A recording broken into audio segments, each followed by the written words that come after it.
Welcome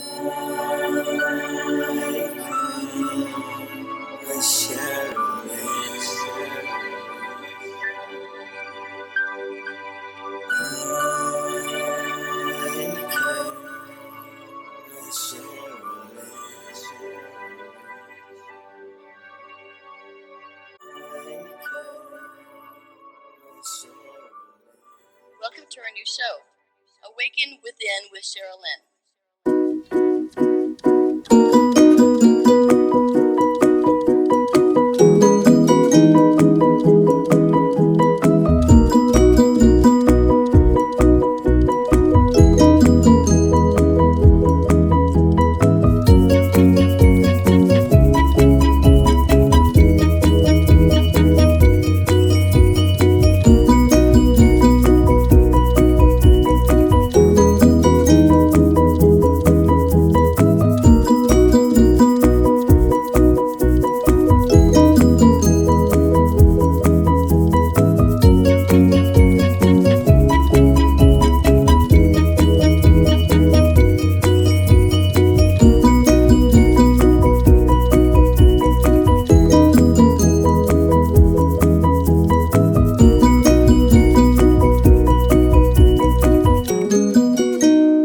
Emotions.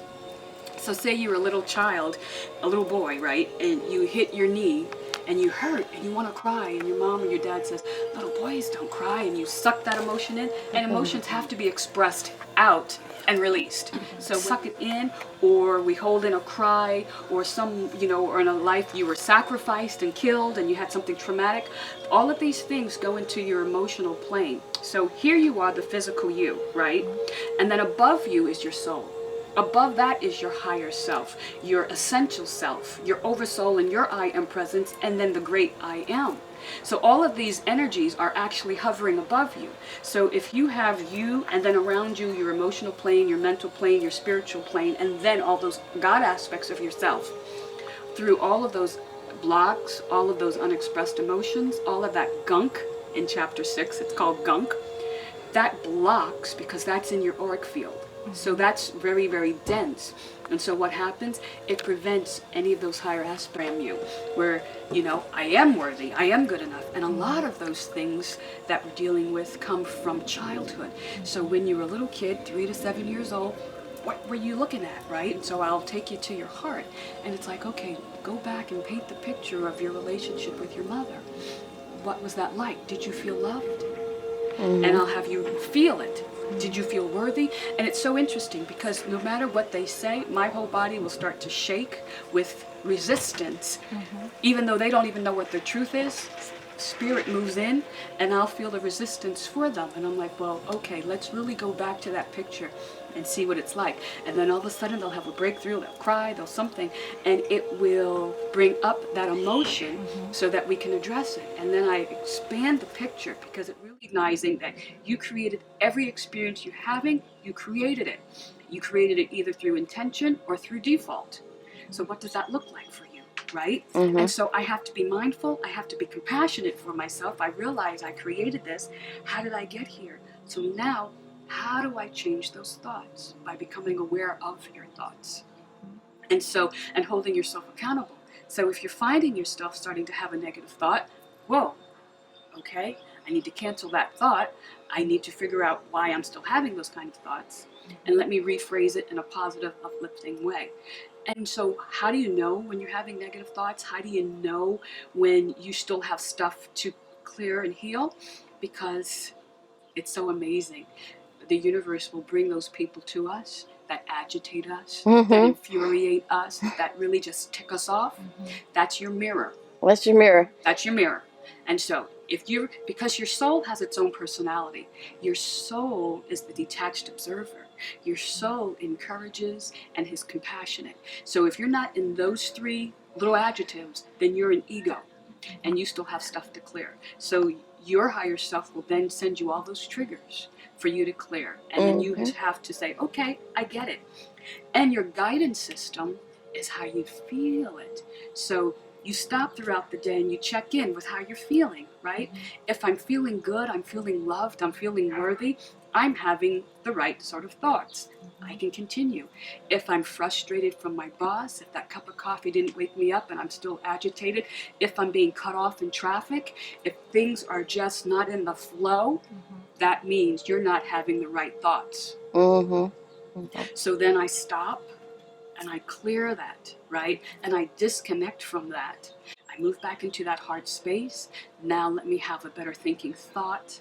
Let me set a clear new intention. And now let me move again.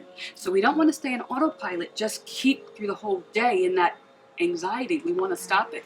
You know, I had this amazing experience, oh my gosh, years ago when I had my store. And as I'm pulling up to my store, I get a flat tire. I mean, a simple flat tire.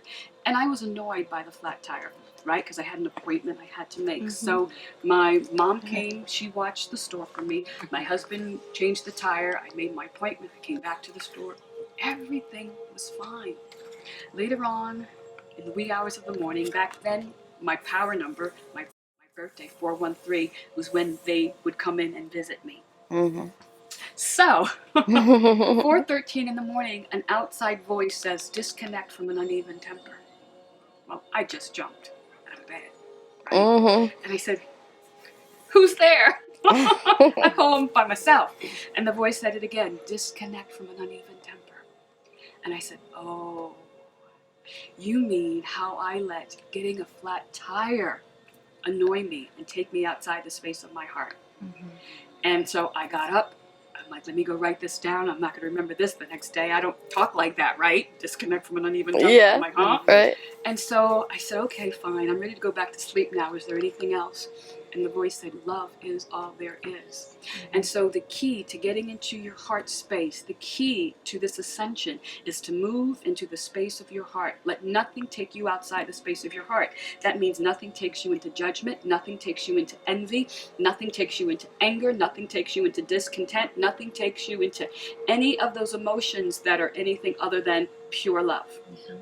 I don't have to like what you're doing. I don't have to agree with what you're doing, but I have to love you. And when you can get to that place, then you're moving to transformation, the next step. And in transformation, you start to pulse. You know, when I do work on people and I do a couple of sessions on them, after a while, they're starting to pulse and vibrate on their own and they're starting to see the colors. So understand, you have all these chakras that have to turn on, right? Your DNA is calibrating and turning on. You're moving from carbon to crystalline, and it's all very electrical. So transformation now is all of these things beginning to happen, and you're going to really start to get all those symptoms of ascension, right? And for me, oh my gosh, when I close my eyes, I see colors. So back then, the colors would spiral around and just be in movement. And anytime something was about to happen, like a visitation, the colors would start to go this fast. I'm like, you got my attention, what's up? And the next thing I know, someone would be standing there, or I would be someplace, or they'd be touching me, hugging me, doing something. So very, and then the whole body would start to pulse and vibrate. And so all of that led up to then the beings coming in, and there were 6 of them that worked with me. At any given time, I have up to 24 guides. So they came in and surrounded me and literally plugged something into me where I would jump every hour on the hour with all of this electrical energy. And that happened in May of 2012. And then September of 2012, I lay there and watched as my light body descended into me. And then they showed me that I hold the templates for 5, 6, and 7D for humanity. The star system. And so then they started turning things on where I actually do energy work to clear, to remove, and to activate. And so then the third part is transfiguration. That's when your light body moves into you. That's the process. Yeah. How do you find your whole heart? So there is an exercise that I do. I walk people down into their hearts. You know, how do you move into your heart? It's not always the easiest thing because we have heart walls, we have all of these emotions that are blocking us, and you know, sometimes our hearts are hardened, aren't they? But we just have to work at it daily. We have to choose daily. We have to choose that our I am presence is the divine director of my material experience daily. And literally walk into the space of your heart, and I teach people how to get there. And so it's a practice, you know, after your prayer, after your meditation, move to that space and actually feel what it feels like to be down in your heart, and then check in and make sure you're there throughout the day.